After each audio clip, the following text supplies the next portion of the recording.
मैं डॉक्टर भामा अग्रवाल आपके अपने यूट्यूब चैनल पर आपका स्वागत करती हूँ, अभिनंदन करती हूँ। आइए प्यारे बच्चों, आज हम बिहारी जी का अध्ययन आरंभ करते हैं। बिहारी जी की यश का आधार उनकी एकमात्र पुस्तक जो हमें प्राप्त होती है वो बिहारी सतसई है, जिसमें उन्होंने 713 दोहे लिखे हैं और उनके दोहों के लिए अत्यंत प्रसिद्ध पंक्तियां हैं। सतसैया के दोहरे जो नावक के तीर, देखन में छोटे लगें बेंधे सकल शरीर। अर्थात ये दो पंक्ति वाले दोहे अपने आप में एक अद्भुत भाव सौंदर्य, कल्पना सौंदर्य, विषय सौंदर्य और शिल्प सौंदर्य समेटे हुए हैं। इन दोहों के अध्ययन से हमें यह भी जानकारी मिलती है कि बिहारी जी एक सामान्य व्यक्तित्व नहीं है। वो अनेक विधाओं का और अनेक विषयों का अत्यंत प्रबुद्धता से, अत्यंत बारीकी से ज्ञान रखते थे। इसलिए उनके दोहों में हमें भक्ति, नीति, नायिका भेद निरूपण, श्रृंगार के संयोग तथा वियोग पक्ष, प्रेम, सौंदर्य, विज्ञान, वास्तुशास्त्र, नक्षत्र ज्ञान, रंग योजना आदि न जाने कौन कौन से पहलू हैं जो हम इन दोहों में पढ़ते हैं, समझते हैं और अपने जीवन को एक अलग दिशा देते हैं। यहाँ कवि ने प्रभु के प्रति उल्हाना भी दिया है, अपना प्रेम भी जताया है और उन्होंने यह भी बताया है कि प्रभु, मुझ जैसे पापी से अब आपका पाला पड़ा है। जब मुझे मुक्त करके दिखाओगे तो जानूंगा। यानी कहीं कहीं वह उन्हें चुनौती देते हुए भी दिखाई देते हैं। साथ ही वो यह भी कहते हैं कि यदि कोई व्यक्ति इस संसार के गुणों को देखता नहीं है, समझता नहीं है, महसूस नहीं करता, तो इसका अभिप्राय यह कतई नहीं है कि संसार में गुण नहीं है। यह संसार अनेक गुणों से भरा हुआ है, अनेक योग्यताओं से भरा हुआ है, लेकिन मनुष्य उन गुणों को केवल इसलिए नहीं देख पाता क्योंकि वह उन्हें समझना चाहता नहीं है अथवा उसे समझ में आते नहीं हैं। ठीक उसी प्रकार जैसे हम इन आँखों से पूरे विश्व को देखते हैं, लेकिन एक आँख दूसरी आँख को नहीं देख सकती। नायिका भेद में उन्होंने शुक्ल अभिसारिका, कृष्ण अभिसारिका के साथ साथ नायिका के हर छोटे से छोटे तत्व को उन्होंने निरूपित किया है। बच्चों, आपको जानकारी होगी कि बिहारी जी महाराज जय सिंह के दरबार में रहने वाले एक कवि मात्र नहीं थे।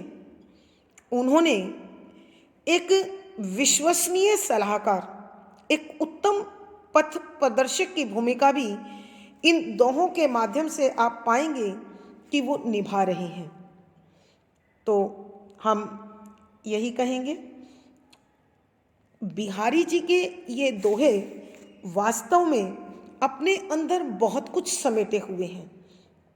हम उनमें सृष्टि का लगभग या अधिकांश प्रकार का प्रयोग, भाव सौंदर्य, ज्ञान, विज्ञान आदि यहाँ देखेंगे, समझेंगे और हमें महसूस होगा कि वह एक ऐसे व्यक्तित्व हैं जिन्होंने अपनी लेखनी विविध विषयों पर चलाई और लगभग मानव जीवन के अधिकांश पहलुओं को उकेर कर मानव मात्र का पथ प्रदर्शन किया, उनके जीवन को आलोकित किया।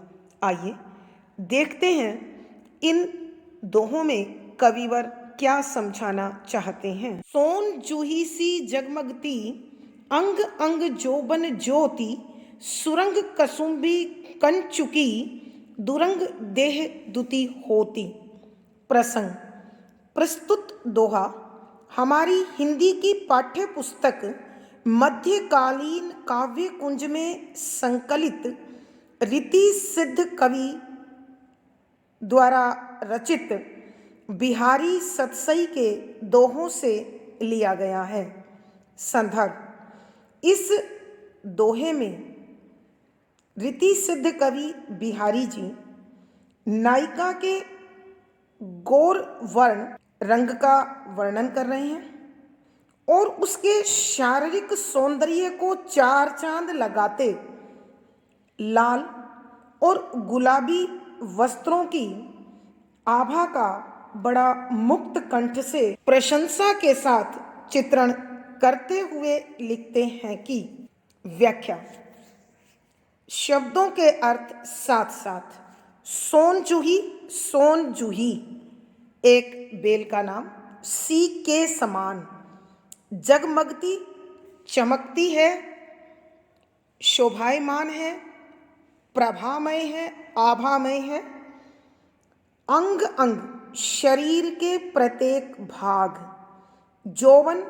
यौवन युवा अवस्था की चमक, ज्योति चमक, सुरंग अच्छा रंग अर्थात लाल रंग, कसुम्भी एक रंग विशेष का नाम जो चमकदार गुलाबी रंग होता है, कंचुकी ओढ़नी, दुरंग दो रंग वाली, देह शरीर, दुति चमक, होती बढ़ा रही है, बनी हुई है। यहाँ इस दोहे में नायिका की सखी नायक के सामने नायिका के शारीरिक सौंदर्य का वर्णन बड़े खूबसूरत शब्दों में, बड़े भावपूर्ण शब्दों में करती है कि सोन जूही सी जगमगती, अंग अंग जोबन ज्योति, कि नायिका के शरीर के प्रत्येक भाग में उसके यौवन अवस्था की जो चमक है वो सोन जूही के पीले फूलों के समान, चमेली के पीले फूलों के समान है। अर्थात नायिका का जो रंग है वो अत्यंत गोरा है, इसलिए वो चमकता है, जगमगाता है। और इस गोरे रंग पर उन्होंने लाल और चमकदार गुलाबी रंग की जो ओढ़नी ओढ़ रखी है, जो दुपट्टा पहना हुआ है, उससे दुरंग देह दुति होती, कि उसके शरीर की जो चमक है वो दो रंग की हो जाती है, क्योंकि शरीर का रंग पीला है और ओढ़नी का रंग लाल गुलाबी होने के कारण नायिका का जो सौंदर्य है, नायिका की जो सुंदरता है, वो उगते हुए सूर्य की भांति लालिमा लिए हुए अत्यंत मनोरम लगने लगती है। अर्थात नायिका की सखी कहती है कि इन दोनों रंगों के मिलने से नायिका के शरीर में ताफ्ता रंग जैसा, अर्थात धूप जाओ जैसा पीला और लाल रंग चमक रहा है। एक बार फिर हम इस दोहे की व्याख्या करते हैं। नायिका की सखी नायक के समक्ष नायिका के शारीरिक सौंदर्य का वर्णन करते हुए कहती है कि नायिका का शरीर उसके यौवन के कारण चमेली के फूलों की भांति हल्के पीले रंग का अत्यंत चमकदार है, और इस रंग के साथ नायिका ने लाल और चमकदार गुलाबी रंग की ओढ़नी ओढ़ रखी है, जिसके कारण उसके शरीर में लाल पीले रंग की धूप छांव जैसा मिश्रित रंग उभर कर आया है, चमकता हुआ दिखाई देता है। अर्थात कहने का अभिप्राय यह है कि नायिका इस पीले रंग के यौवन की चमक और लाल रंग की ओढ़नी की चमक से मिलकर उगते हुए सूर्य की भांति अत्यंत प्रभामय है, अत्यंत आभामय है, अत्यंत चमकदार शरीर की चमक के साथ शोभायमान है, आकर्षित कर रही है।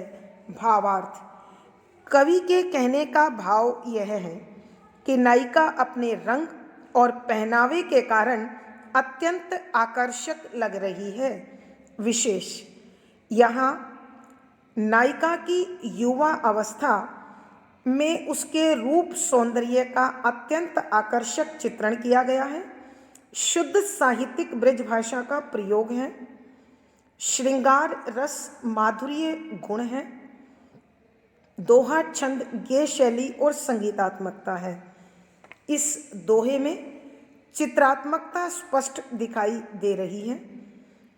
यहाँ सोन जूही सी उपमा, अंग अंग पुनरुक्ति, जोबन ज्योति देह दुति पदमैत्री, सुरंग कुसुम्भी उल्लेख, अनुप्रास, यानी इस दोहे में उपमा, पुनरुक्ति प्रकाश, पदमैत्री, उल्लेख, अनुप्रास आदि अलंकारों का सुंदर सटीक प्रयोग हुआ है। दोहा संख्या 33। निशी अंधियारी नील पटु पहिरी, चली पिए गेह, कहो दुराई क्यों दुरई, दीप सिखासी देह। प्रसंग पूर्ववत। संदर्भ, यहाँ रीति सिद्ध कवि बिहारी जी नायिका के गोरे रंग और अमावस्या की काली अंधियारी रात में जब वो अपने प्रियतम से अभिसार के लिए जा रही है तो अपने आप को वातावरण में छिपा लेना चाहती है, मगर उसका गोरा रंग, उसके यौवन की चमक उसकी इस कोशिश को नाकाम कर रही है।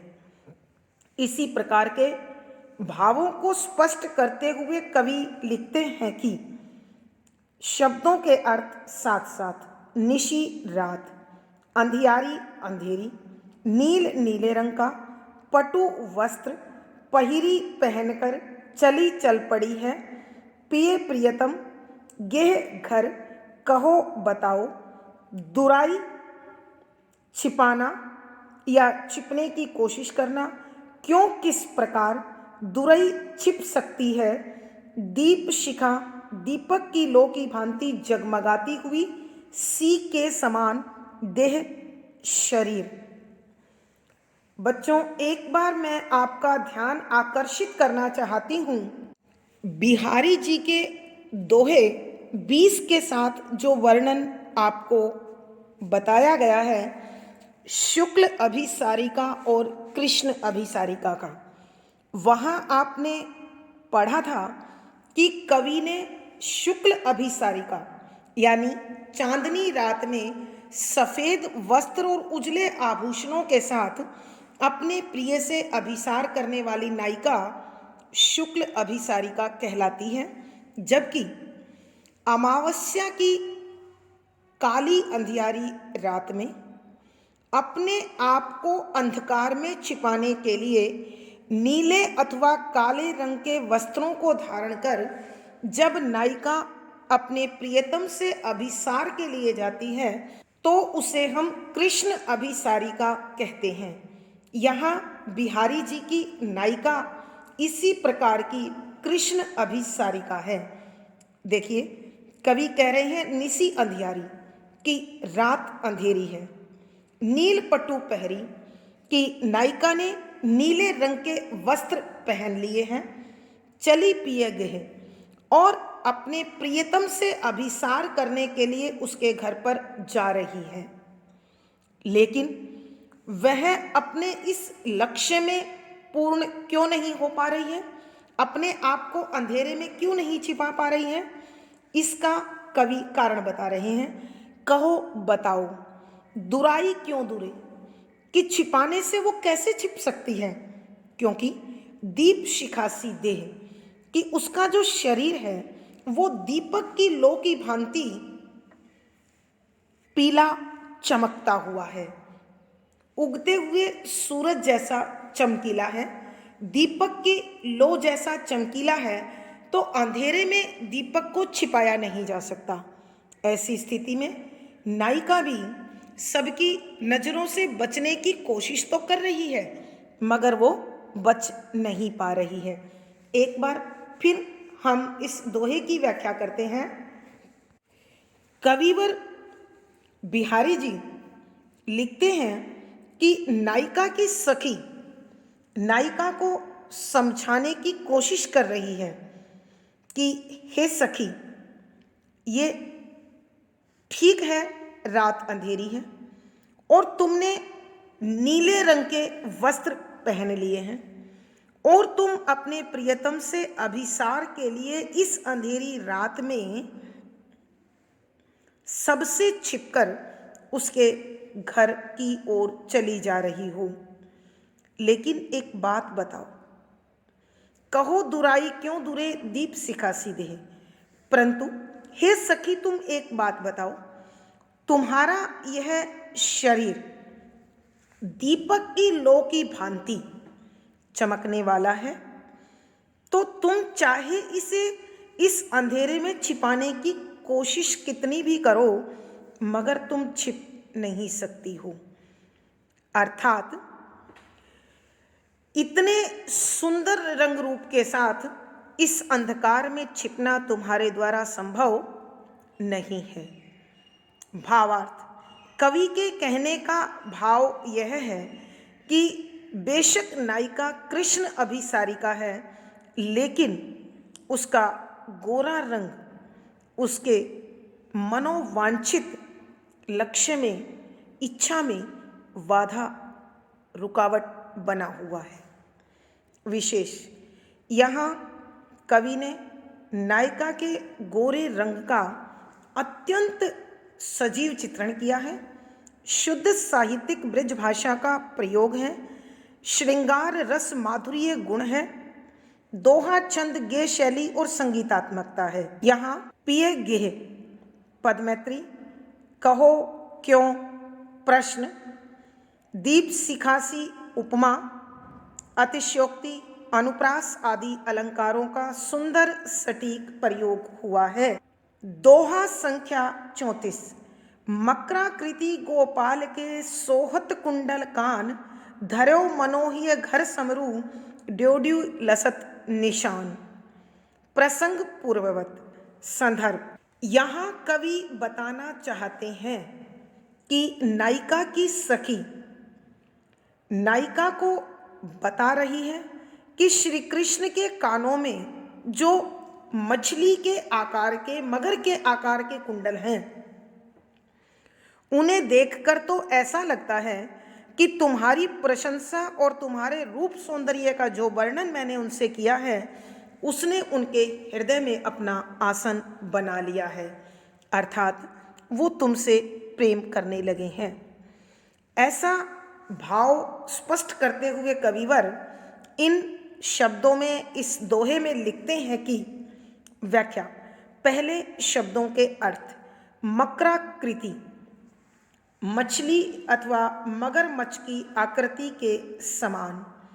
गोपाल, श्री कृष्ण, क के सोहत सुशोभित होते हैं, कुंडल कुंडल कान कानों में। धर्यो, धारण कर लिया है, पहन लिया है। मनो, ऐसा प्रतीत होता है, ऐसा लगता है। हिय, हृदय। घर, स्थान। समरू, कामदेव। ड्योढ़ी, दहलीज या मुख्य दरवाजा। लसत, सुशोभित हो रहा है। निशान, झंडा या ध्वज। प्यारे बच्चों, ध्यान दीजिएगा। कामदेव जो प्रेम के देवता है और सृष्टि में सबसे सुंदर पुरुष माने जाते हैं, उनका जो ध्वज है, उनका जो झंडा है, उस पर मकर का या मछली का चिन्ह बना हुआ है। तो श्री कृष्ण के कानों में भी इसी आकृति का कुंडल है।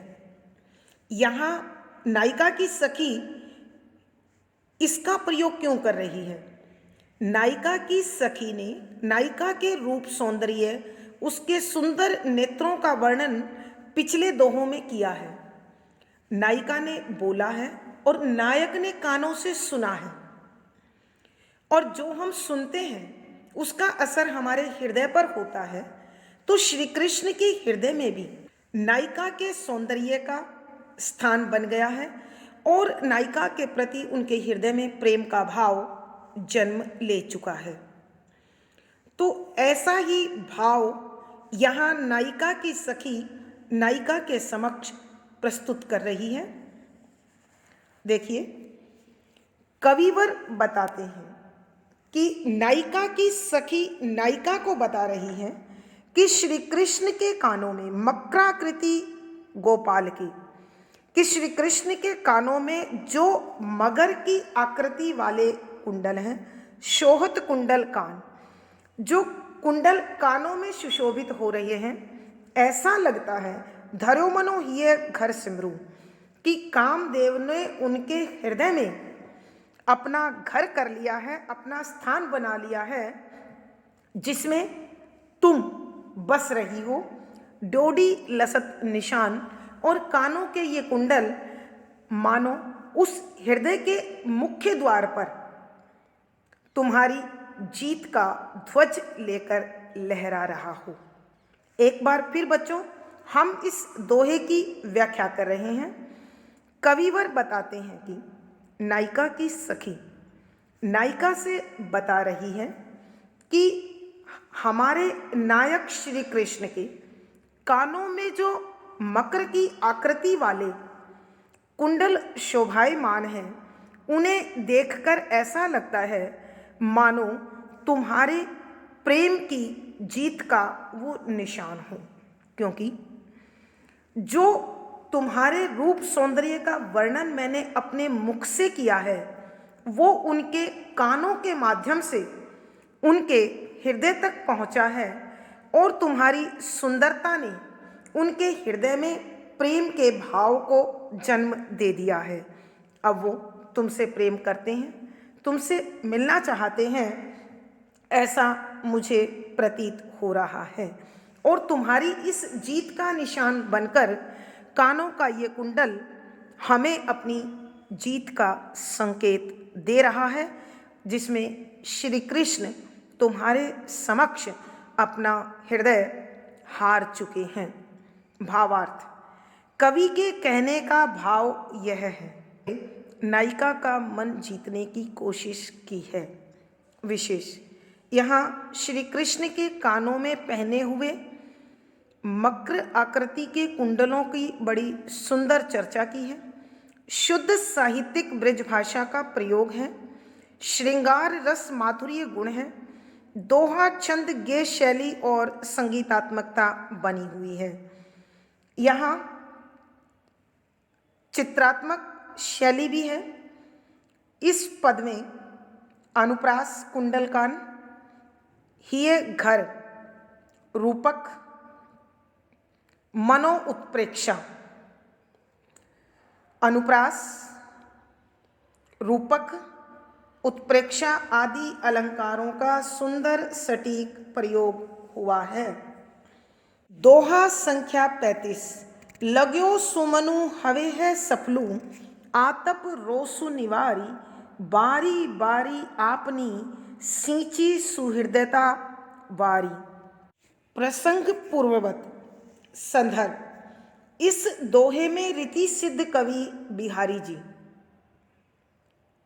नायिका की सखी के माध्यम से नायिका को तो सीख दिला ही रहे हैं, साथ ही साथ इस पद में दूसरा अर्थ बगीचे के माली के लिए भी लिया गया है, क्योंकि ऊपर हम जो पद या दोहे पढ़ रहे हैं उनमें श्रृंगार के भाव पड़े हैं, अतः हम पहला अर्थ उसी संदर्भ में लेंगे। इस प्रकार कवि इन शब्दों में लिखते हैं कि व्याख्या, पहले शब्दों के अर्थ। लाग्यो लग चुका है, सुमनु, सुमनु अच्छा मन, और दूसरा सुमन है फूल, हवे होकर बनकर, है सफल, सफल होना, कामयाब होना, आतप धूप, रोसू गुस्सा, निवारी त्याग कर या समाप्त करके, बारी है बाला, और दूसरा बारी कर्म, आपनी अपनी, सींची सींचना अथवा सम्मान देना, सहृदयता भावना के साथ, हृदय के साथ, प्रेम के साथ, बारी जल। सर्वप्रथम हम श्रृंगार प्रधान इसका अर्थ लेते हैं। कविवर बिहारी जी बता रहे हैं कि नायिका की सखी नायिका को समझा रही है कि हे नायिका देख, लाग्यो सुमनु हवे है सफलू, कि तेरा ये जो मन नायक में अच्छी प्रकार से लगा हुआ है, अब ऐसा लगता है कि तुम सफल होने वाली हो, क्योंकि नायक भी तुम्हारी ओर आकर्षित हो चुका है। आतप रोसु निवार, कि अब तुम अपना गुस्सा, अपना आक्रोश, अपना क्रोध त्याग कर उससे अभिमान रहित होकर मिलो, विनम्रता से मिलो, शालीनता से मिलो। बारी बारी आपनी, कि हे बाला, हे नायिका, अब आपकी बारी है, सींची सींच दो, सुहृदयता प्रेम भरे हृदय के साथ बारी जल से, कि अब नायक के साथ अपना मधुर संबंध स्थापित करने की तुम्हारी बारी है, इसलिए तुम हृदय से अपने प्रेम रूपी जल के माध्यम से उसे सींचो, ताकि नायक के साथ तुम्हारा संबंध प्रेम पूर्वक बन जाए। दूसरे शब्दों में कविवर माली को संबोधित करते हुए कहते हैं कि लाग्यो सुमनु हवे है सफलू, कि अब पेड़ पर अच्छे अच्छे फूल लग गए हैं और ऐसा लगता है कि ये बहुत जल्दी फल में बदलने वाले हैं, कि ये फूल सब फल बन जाएंगे। आतप रोसु निवारी, कि अब तुम धूप के कारण ये जो पौधा झुलस रहा है, गर्मी के कारण जो मुरझा रहा है, इसे रोकने की तुम्हारी बारी है, इसलिए प्रेम से इसे इतना जल दो, इतना जल से सींचो कि ये फूल आसानी से फल बन जाएं। भावार्थ, कवि के कहने का भाव यह है कि सफलता के लिए हमें प्रयास अवश्य करने पड़ते हैं। विशेष यहाँ कवि ने बताने की कोशिश की है कि नमी से गर्मी को समाप्त किया जा सकता है। शुद्ध साहित्यिक ब्रज भाषा का प्रयोग है। यहाँ अगर हम नायिका प्रधान चित्रण करते हैं तो श्रृंगार रस माधुर्य गुण है अथवा शांत रस प्रसाद गुण रहेगा। दोहा छंद गे शैली और संगीतात्मकता है। इस पद में बारी बारी 2 बार आया है, इसलिए यमक दोनों बार अलग अर्थ है। आगे आतप रोसु के 2 अर्थ निकल रहे हैं, इसलिए सुमनु के भी 2 हैं, श्लेष। और सुहृदयता बारी रूपक अलंकार है। इस पद में अनुप्रास, श्लेष, रूपक, यमक, पदमैत्री, संदेश आदि अलंकारों का सुंदर सटीक प्रयोग हुआ है। दोहा संख्या 36। कहत नटत रीझत खिजत मिलत खिलत लजियात, भरे भोन में करत है नैननु ही सब बात। प्रसंग पूर्ववत। संदर्भ, यहाँ नायक और नायिका भीड़ भरे महल में बैठे हुए हैं, भवन में बैठे हुए हैं, और ऐसे में दोनों आंखों ही आंखों में इशारे के माध्यम से एक दूसरे को अपने मन की बात समझा रहे हैं। उसका वर्णन कविवर बड़ा सुंदर, बड़े भावपूर्ण शब्दों में कर रहे हैं। व्याख्या। पहले शब्दों के अर्थ। कहत कहता है, नटत नट जाती है, मना कर देती है, रीझत प्रसन्न हो जाता है, खिजत खिन्न हो जाती है, गुस्सा हो जाती है, मिलत दोबारा मिलते हैं, खिलत मन खिलते हैं, लजियात नायिका शर्मा जाती है, भरे भरे हुए भोन भवन में करत कर रहे हैं नैननु आंखें ही से सब बात सारी बातें। कि कविवर कहते हैं कि नायक और नायिका एक भीड़ भरे भवन में बैठे हुए हैं, तो नायक नायिका से इशारे में कुछ कहता है और नायिका उस इशारे को समझकर नटत नायक को मना कर देती है। नायिका के मना करने के अंदाज पर नायक मोहित हो जाता है और वह प्रसन्नता से इशारा करता है, जिससे नायिका गुस्सा हो जाती है, खिंच जाती है, रूठ जाती है। तो दोबारा नायक और नायिका की आंखें मिलती हैं, दोनों के होठों पर मुस्कान आती है। नायिका इस भाव के जन्म लेने पर शर्मा जाती है और इस प्रकार नायक और नायिका ने अपने मन के भावों को आंखों ही आंखों में एक दूसरे के सामने कह दिया। भरे भोन में करत है कि इस प्रकार वो दोनों भीड़ भरे भवन में आंखों ही आंखों में अपने मन की बात एक दूसरे तक पहुंचा रहे हैं। भावार्थ। कवि के कहने का भाव यह है कि प्रेमियों के द्वारा किया जाने वाला व्यवहार सामान्य व्यवहार से बिल्कुल अलग होता है, जो वो दोनों सहजता से समझ लेते हैं। विशेष, यहाँ नायक और नायिका की मीठी नोक झोंक का वर्णन है, शुद्ध साहित्यिक ब्रज भाषा का प्रयोग है, श्रृंगार रस माधुर्य गुण है, दोहा छंद गेय शैली और संगीतात्मकता है। इस दोहे में अनुप्रास, दीपक, स्वभावोक्ति आदि अलंकारों का बड़ा सुंदर भावपूर्ण चित्रण किया गया है। आज की वीडियो में बस इतना ही। अगली वीडियो में फिर मुलाकात होगी। पिछली वीडियो का लिंक आपको यहाँ पर मिल जाएगा। आशा है आपको यह पढ़ा हुआ विषय अच्छा लग रहा होगा और समझ में भी आ गया होगा। कमेंट बॉक्स में लिखकर मुझे बताएं। वीडियो को लाइक करें, शेयर करें और चैनल सब्सक्राइब करें। धन्यवाद बच्चों। आपका दिन और जीवन मंगलमय हो, इसी शुभकामना के साथ आभार। धन्यवाद।